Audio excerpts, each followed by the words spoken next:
Hello everybody, welcome back to our channel. My name is Lay. I am a mother of two and we are a family of four on a financial journey of becoming completely debt-free, where we take you guys step by step and payment by payment along the way. If you're new to our channel, thank you so much for clicking on this video, and I really hope you enjoy this content and decide to stay. And if you guys are returning, thank you guys so much for your continued support as we navigate through this journey. So today is my long-awaited and kind of dreaded video of our debt update. If you guys are new to our channel, our family made a very ambitious goal of becoming debt-free in 2023. And the first few months of the year, you guys, we were killing it. We were doing the thing, we were paying off debt in crazy amounts, and it was just really, really great to see. And then I got burnt out. I got extremely burnt out, and then I kind of stopped doing extra hours, overtime, side hustles to kind of get me back to me. And then about a month and a half ago, we re-picked up extra hours and side hustles to kind of get our momentum back up in there. Well, also while doing that, we actually added a little bit more debt. I shouldn't say a little. We added some debt, which we'll be talking about. But we've also been making double payments. So it's kind of like we're taking two steps forward to take a step back. And, you know, let's just tear off the Band-Aid, you guys. Let's tear off the Band-Aid. So we're going to be doing our July debt update, and then kind of what is our in 2023 plan. What is that looking like? And is that our only financial goal? I know a lot of times when people do a debt payoff journey, they're always told, we'll just focus on debt only. For us and our family, we also have other financial goals that we are going to be working on at the same time that we're doing this. Of course, every family is different and everybody's different, so you can definitely decide what is going to work best for you and your family. However, for us, we are also wanting to, one, expand our family, and then have myself transition to becoming a stay-at-home mom. So I'll kind of talk about how that's going to work come the second part of this video.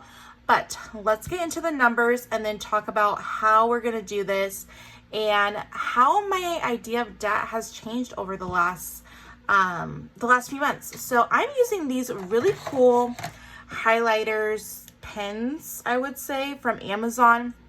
I'll try to find the link that I got them from. I know Simple Shop shared them originally, if you guys follow her on Instagram or YouTube. And they really do write like almost like a watercolor. And they are double-ended, and they're just my favorite. So let's go ahead and put July update. As always, you guys, I write at an angle. Once I'm done, July debt. I do not like how I'm writing, but I also have a candle on the other side of my hand. Okay, so we have our July debt update, and I was feeling like the reason I wasn't doing this, well, I know why I wasn't doing this, is because two of our debts are always so slow at reporting when a payment is made, and then a payment will be made, and then they calculate interest. So just know when we're doing our month-to-month, some of these numbers may not be truly accurate. But that's just because, and when we go through it, I'll explain which ones those are. It's just how it is. So just know when you're watching this, like the following month, like let's say when we become debt-free, when it happens, if you guys were to watch this on a playlist, the amounts may differ a little bit month to month on those two, but it'll all equal out. You'll pick up what I'm putting down in just a sec. Okay, so going back to our update. So this is something that I really want to do every month. I think that it will be really motivating, especially now that I kind of have a little bit of a plan in place and we know kind of what our end goals are, what we're wanting to focus on, and how we're wanting to focus on. I really do believe that it's going to help us get there, but also do it at a more consistent pace and not allow us to have that burnout that we were having. Because right at the beginning, we were like, let's go. We're going to work so many extra hours. We're just going to put in the work. And then taking a look and stepping back and seeing how much we've already paid off in a year is absolutely insane. And to think about if a year and a half ago we didn't make that decision, where we would be at now. So when you guys do debt payoff journeys, you'll hear different people say how you should pay it off. I truly believe like that's up to each individual person, whether you do the snowball method, the avalanche method, or if you just do double payments, whatever is going to work best for you and your brain and your budget and your family, go ahead and do that. For us, we'll see. We'll see when we write it all out how it's going to work. So I'm going to go ahead and list the debts that we have, and then we'll kind of talk about them, because you'll see that some disappeared and then some reappeared. Yep. And then we have our Amex, Credit One. We have our Toyota.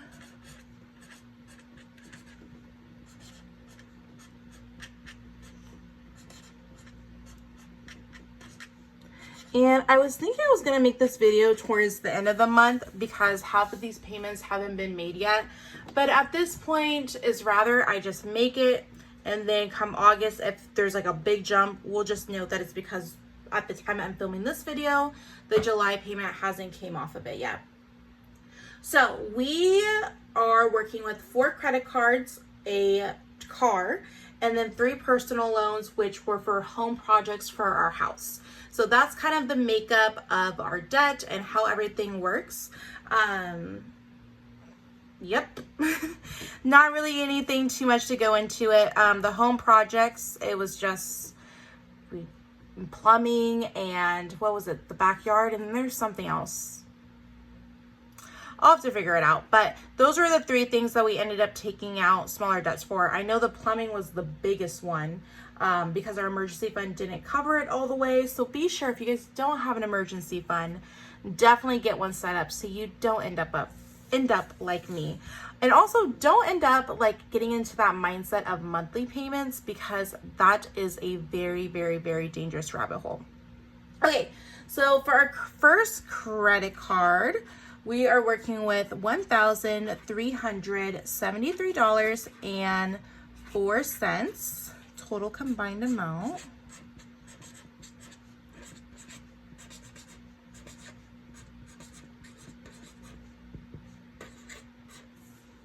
Our second credit card, we are working with $739.87. And then at the time that I'm filming this, these are the only cards we've made payments to this month. I'm actually filming this video really early. I don't know when it's actually going to go up. I'm going to hope for mid-July, because I have a budget with me I filmed. So we'll see when it goes up. And then just know that those are the only 2 that have been made with payments so far this month. So come August, it may look like there's double payments, but we just know that at the time that I'm filming our July debt updates, these ones, the payments haven't been made because they're not due yet. So then Amex, we have $1,810.21. Our credit card for Credit One, my husband, $1,896.54. Our car, you guys, we've been making great progress on that one. $7,840.73. I've been doing double payments for that one. I say you'll hear me say I a lot. It's because I'm the one who's manually making the payments, but everything in our household is joint and together. I don't know. Sometimes when I talk on video, you guys, I can't separate like viewers from myself. I don't know. If you're a YouTuber, how do you distinguish it? Because everything in our house is joint for us. And then for the personal loans, we have this one we've been working hard at, and this one is $1,940.96. And then we have this one, $3,181.08. And this one's just a mess because I don't know what's going on with the interest, but if you watched my budget with me, we're just paying a flat $600, but this one just keeps going up. Like no matter, I'm just going to call it $6,100. We haven't made the payment yet, so come August, we'll see the actual amount. But this one and our car, whenever we make the payment will post, but then the companies will take really long to add the interest on it, right? And so I don't know the true amount, so this may be off by like a few dollars or whatnot, but for the sake of this video and for accountability, I'm just going to write it out. And then as we know, as each month progresses, that these amounts may differ just a little bit, but overall we get the overall picture of what we're working with. So that is our debts. If you guys remember when we started, I believe we started with 6 credit cards and 4 or 5 personal loans. So we definitely lowered that back up, but this little guy came back. Yep, you guys, I kind of talked about a little bit on Instagram. I had somebody really important in my life that had passed away, and I did not grieve properly, and I definitely found myself overspending to kind of compensate for that. So that's just kind of the background to that. I'm glad that I kind of carried back on to YouTube. I had a little bit of a break because, again, grieving, everybody grieves differently. But I'm glad that I caught it before it could have snowballed into a bigger situation than what it is now. So when you add all of these up, this adds up to $24,882.43. And we're going to say APX. And we're going to say APX because these 6 down, for July, the payments haven't been made because the due dates aren't here yet. Only the first 2 payments have been made. So that is what we're working with. So we're still working down. We still decreased our debt after adding debt. But as you can see, our progress has definitely shifted because the way we kind of changed our financial goals have also shifted. Before, we were so focused on becoming debt free, and then kind of life happened. My husband had that back injury, and then I lost somebody really important to me, and it kind of just put life into perspective. And yes, becoming debt-free is super important, right? You want the money that you work hard for to come back to you and it be a full circle. But I think it's also important that life is happening and those memories are happening. And I am a firm believer that you do not need to spend money to have those things take place. But it should be added into the budget. And as long as it's in the budget and being accounted for, then that is the main thing. So now that we know what we're working with, here is our debt payoff plan for the remainder of 2023. I no longer have the goal of paying off this remainder in the remainder of 2023. Could we try to do it? Yes, absolutely. We picked up a side hustle, which brings in about an extra $2,000 a month. And then if we got really strict on our normal budget with our rollover and maybe add in extra hours, yes, of course. That would be a really big stretch goal and it would be really, really difficult to do. But could it be done? I'm a firm believer that anything can happen if you really put your mind and body and belief into it. So that could possibly be it if you are focusing on debt 100%. For us, that's not our end focus. If this amount takes us 1.5 years or 2 years, while we're also saving for me to transition to become a stay-at-home mom to homeschool, that is also okay. And so this is what I'm going to be working with. So let me go ahead and have this off to the side. And we'll do it like that. Push these guys back. And let me go ahead and write it like this.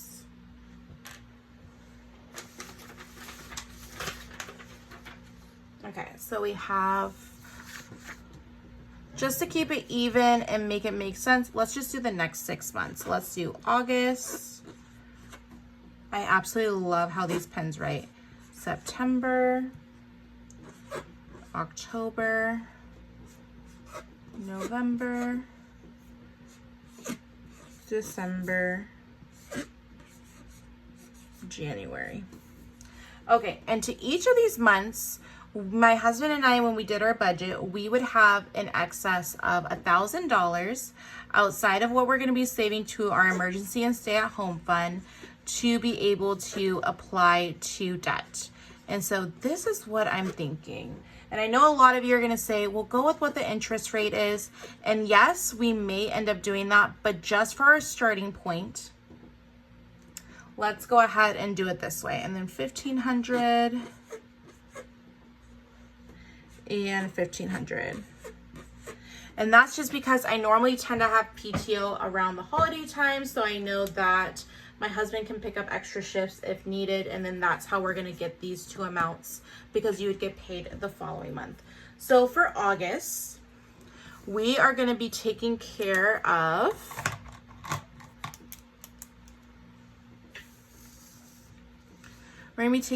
credit card number 1.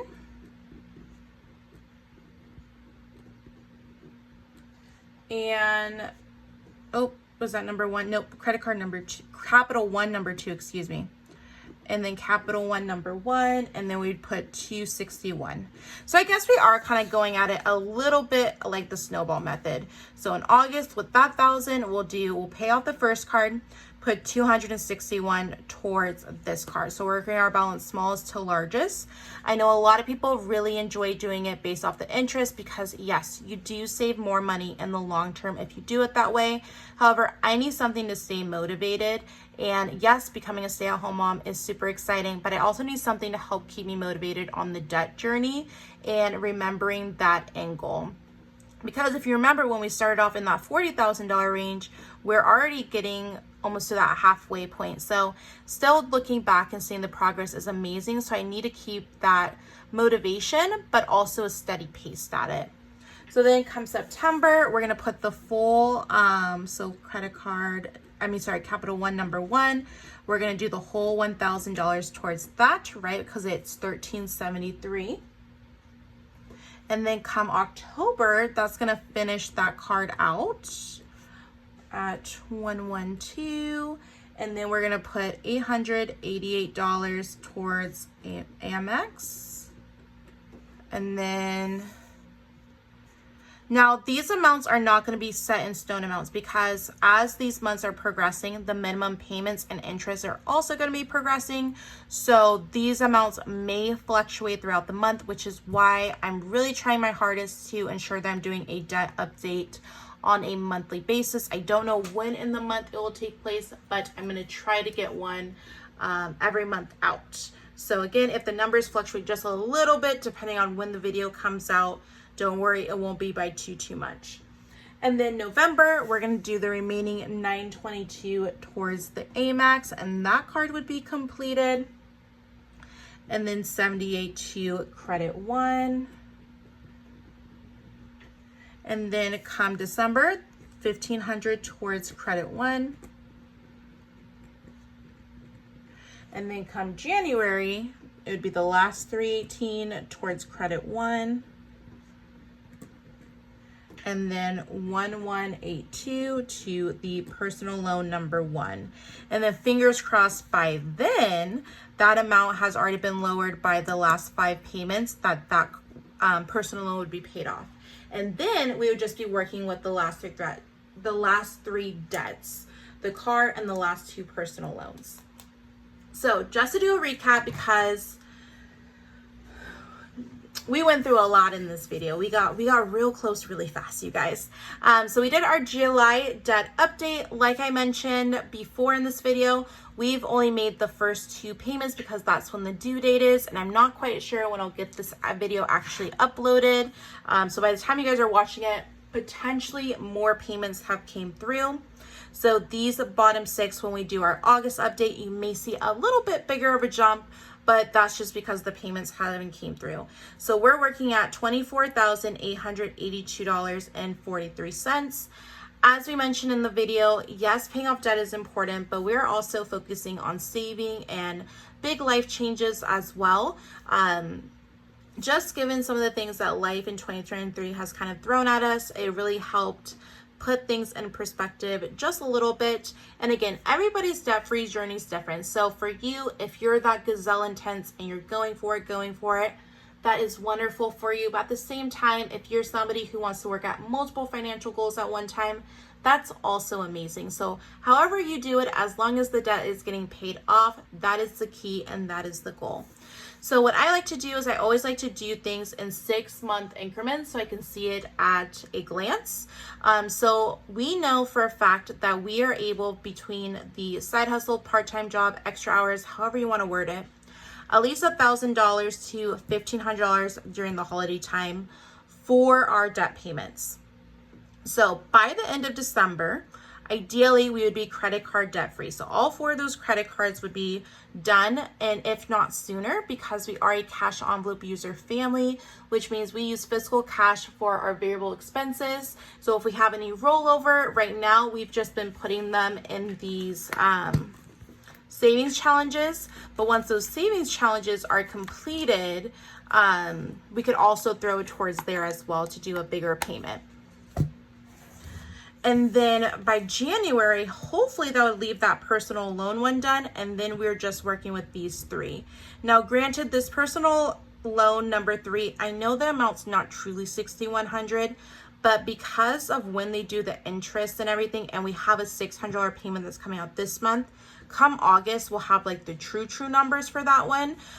So stay tuned. So if you guys are on a debt payoff journey, how have you guys been doing? Have you guys fallen off the wagon and gotten back on? If you've stayed the course the whole time, what has kept you motivated for staying that consistent pace and not overdoing it and overworking it yourself so where you feel burnt out? Please let me know down in the comments. As always, guys, if you guys are on a financial journey as well, please let me know in the comments because I love to support you and your channel. And I will talk to you guys later. Thank you.